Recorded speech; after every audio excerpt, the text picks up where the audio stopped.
اور آرس تو اچھل پڑا، ایک جسم اس کے نزدیک آیا اور اس سے سیل فون چھین لیا۔ خدا کو مانو بیوی مرواؤ گی کیا؟ ہنی مون میرا ہنی مون نہیں رہے گا، مون ہنی بن جائے گا۔ وہ جلدی سے بولا۔ آیت کو ہنسی آئی اور آنکھوں کو دلکش جنبش دیکھ کر وہ پیچھے ہوئی۔ بہت تیز ہو تم ویسے۔ آرس نے سیل فون پاکٹ میں ڈالا۔ آپ سے کم ہی، آیت نے فٹ جواب دیا۔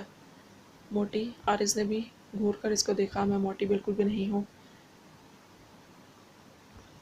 آیت کے تو ایڑیوں کے بل مڑی۔ ہاں ایسا ہی ہے۔ وہ سر ہلانے لگا۔ سچ بتائیں؟ آیت کو فکر ہوئی۔ میں موٹا، اب ٹھیک ہے، وہ ہار مانتا بولا۔ آیت مسکرا دی۔ کچھ وہ ہنسی۔ آرس نے اس کی پیشانی پر پیار کیا۔ آیت نے آنکھیں بند کر لیں۔ تمہاری ہونٹوں کی ہنسی میں اپنی آخری سانس تک یوں ہی دیکھنا چاہتا ہوں۔ اس کا چہرہ ہاتھوں میں تھامے وہ بولا۔ میں چاہتا ہوں یہ لب یوں ہی مسکراتے رہیں، ہنستے رہیں، خوش رہیں۔ اس نے ہلکی سی جسارت کر دی۔ آیت شرما سی گئی۔ آرس نے پھر سے مسکرا کر اس کو پیار کیا اور اس کے کمر میں ہاتھ ڈال کر وہ دونوں روم سے باہر آ گئے۔ یار تم واقعی موٹی ہو گئی ہو، آرس نے پھر اسے چھیڑا جبکہ آیت نے اس کو گھورا تو وہ زبان دانتوں تلے دبا گیا جبکہ دونوں کے لبوں پر ہنسی تھی۔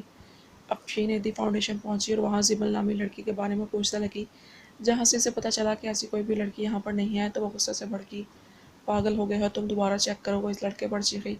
میڈم جب کہ میں کہہ رہا ہوں کہ یہاں کوئی ایسی لڑکی موجود نہیں ہے تو آپ کیوں ضد کر رہی ہیں؟ لڑکے نے غصے سے کہا۔ اور جب میں بھی کہہ رہی ہوں اس لڑکی کو ڈھونڈو، اس کا ملنا ضروری ہے، تو یہاں آئی تھی۔ افشین بولی تو لڑکے نے اس کی ضد پر ایک بار پھر سے تلاش کرنا شروع کی جس کا رزلٹ پہلے جیسا ہی تھا، مگر وہ ایک جگہ رک گیا۔ میڈم زمل نامی لڑکی آج سے 4 ماہ پہلے یہاں موجود تھی اور 3 دن بعد ہی وہ یہاں سے غائب ہو گئی، لڑکے نے بتایا۔ کہاں گئی؟ افشین ایک دم اس کو گھورنے لگی۔ مجھے نہیں پتا، میں یہاں جاسوسی نہیں کرتا، لڑکا تنگ آ کر بولا۔ افشین نے غصے سے اس کو دیکھا۔ کچھ بتا کر نہیں گئی؟ وہ اب کے ذرا نرمی سے بولی۔ میڈم میں آپ کو بتا رہا ہوں وہ یہاں اب نہیں ہے، لڑکا ضبط سے بولا تو افشین وہاں سے ہٹ گئی۔ دراصل عدیل کمرے کی صفائی کراتے ہوئے آج اسے تجوری یاد آئی جہاں زمل کے زیورات تھے، اور وہ سب اتنے مہنگے تھے کہ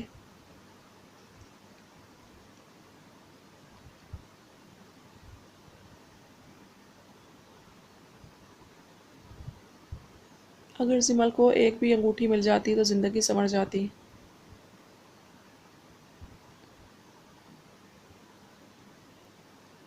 جبکہ اس تجوری کا تالا اس طرح آٹومیٹک تھا کہ کوئی مکینک نہیں کھول پایا جب تک اس کا کوڈ نہ ملے، تبھی وہ زمل کی تلاش میں تھی اور یہاں آ کر اسے پتہ چلا کہ زمل یہاں نہیں ہے۔ غصے سے دماغ گھوم گیا۔ اس نے فون اٹھایا۔ ہاں پتہ کرو وہ کہاں ہے، ڈھونڈو اسے، شاید اپنے ماں باپ کے ہاں گئی ہے۔ وہ بولنے لگی کہیں انہوں نے تو نہیں بیچ دیا؟ افشین نے پوچھا۔ تو پھر ڈھونڈو اسے، وہ چیخی اور فون بند کر دیا۔ وہ زیورات قیمتی تھے، وہ اگنور نہیں کر سکتی تھی، تبھی اسے دھکڑ پکڑ لگ گئی تھی۔ سر آپ کو ایک انفارمیشن دینی ہے، پی اے کے فون پر اس نے سامنے چلتی ایل ای ڈی کی آواز کم کی۔ کیا؟ وہ بیزاری سے بولا۔ ٹھیک ہے، کل سے وہ کام پر جائے گا تو سارے معاملات دیکھ لے گا، آج کا دن تو سکون سے منانے دیتا وہ اسے۔ بولو بھی، سالار نے کہا تو پی اے اس کو بتانے لگا۔ شر افشین میڈم زمل میڈم کا پتہ نکلوا رہی ہیں، پی اے بولا۔ تو اسے ایک پل لگا تھا سوچنے میں کہ زمل کون ہے، اور اچانک جیسے جھپاکا ہوا تو اپنی عقل پر دنگ رہ گیا۔ ایک لڑکی 4 ماہ سے اس کے فلیٹ میں تھی اور اسے یاد تک نہیں تھی یہ بات۔ اس کی خاموشی پر پی اے نے دوبارہ اس کو پکارا۔ اسے کیا تکلیف ہو گئی ہے؟ سالار کو ناگوار گزرا۔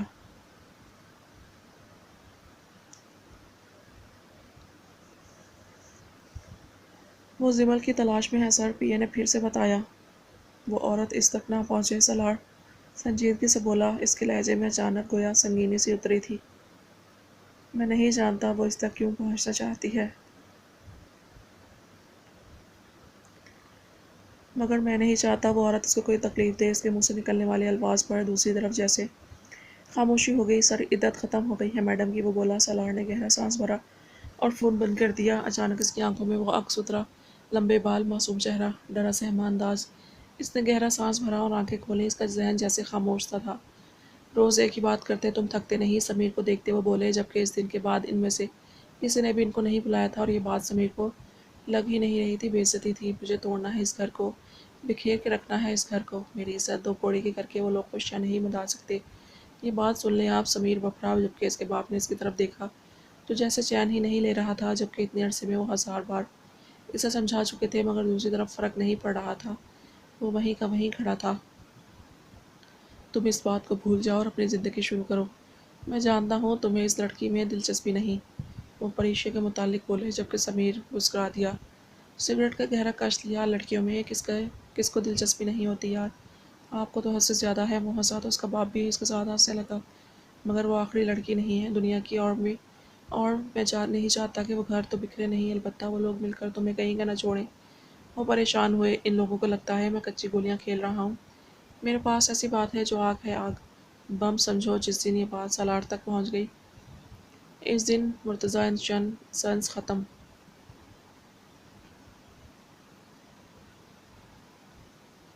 ریت کی مانند مضبوط عبارت ٹوٹے گی، اور اس دن دنیا انہیں ٹوٹتا دیکھے گی، اور میں بھی دیکھوں گا۔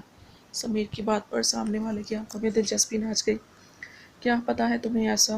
وہ جلدی سے شراب کا گہرا گھونٹ بھرتے ہوئے بولا، جبکہ سمیر لگایا اور اسے سانس اندر کھینچا۔ یہ تو کہانی مزیدار ہوگی، آپ کو انتظار کی ضرورت ہے۔ سب سے پہلے تو آپ ایک بار پھر جائیں وہاں رشتہ لے کر، سمیر نے کہا، اور پھر خود بھی بوتل سے وہ حرام شے گلاس میں ڈالنے لگا، جبکہ اس کا باپ خاموش ہو گیا تھا۔ وہ جانتا تھا وہ اپنی بے عزتی کو کبھی نہیں بھولا ہے، اور نہ ہی وہ کبیر کو اس کا نکالنا بھولے گا۔ سمیر نے گلاس اٹھا کر باپ کی طرف بڑھایا، جو مزے سے چیئرز کر کے مسکراتا ہوا دور ہو گیا، اور آہستہ آہستہ پرسوچ نظروں سے وہ آنے والے وقت کو سوچنے لگا جس نے اس کا دل گدگدا دیا تھا۔ وہ آفس سے گھر کسی کام سے آیا تھا، اجلت میں تھا۔ آرز چونکہ یہاں نہیں تھا، اس لیے وہ خود گھر آ گیا تھا، اور جلدی سے روم میں آیا تو اچانک ٹھٹک کر رہ گیا۔ سامنے کا منظر ہی ایسا تھا کہ اسے ہر صورت تھمنا پڑا۔ دروازے میں یوں ہی پھنسا کھڑا تھا، جبکہ مدیحہ نے نین کی ساڑی کا پلو اس کے بازو پر ڈالا اور کٹنگ سے تراشیدہ بالوں کو سمیٹ کر ایک شانے پر کر دیا، اور مسکرا کر اس کو آئینے میں دیکھنے لگی۔ ماشاءاللہ، مدیحہ نے کہا تو نین کنفیوز سی ہوتی سر جھکا گئی۔ دونوں نے ہی پیچھے بت بنے کھڑے کبیر کو نہیں دیکھا تھا۔ ویسے تمہاری ہائٹ ساڑی کے لیے پرفیکٹ ہے۔ مدیحہ نے اس کے گالوں پر مزید لالی بکھیری، جبکہ بلش نے گالوں کو سرخ کر دیا۔ حقیقتاً وہ خود بھی شرماہٹ سے سرخ ہو کر رہ گئی تھی۔ نین کچھ نہیں بولی، البتہ دل میں شور سا اٹھ گیا تھا۔ اس نے اس شور کو دبایا، کیونکہ اکثر احمد اسے کہتا تھا کہ اس ہائٹ اور احمد کی ہائٹ پرفیکٹ ہے، وہ دونوں ایک ساتھ کھڑے ایک دوسرے کے لیے بنے ہوئے لگتے ہیں، اور آج مدیحہ کی بات پر وہ ایک دم پیچھے چلی گئی تھی، اور کافی وقت سے اس نے اپنے آپ کو گھسیٹ کر دوبارہ آگے لایا تھا۔ وہ پھیکا سا ہنسی، میں بھی ریڈی ہو جاتی ہوں، عمل اور پریچے تو دیکھو لگتا ہے تیار ہو گئی ہیں۔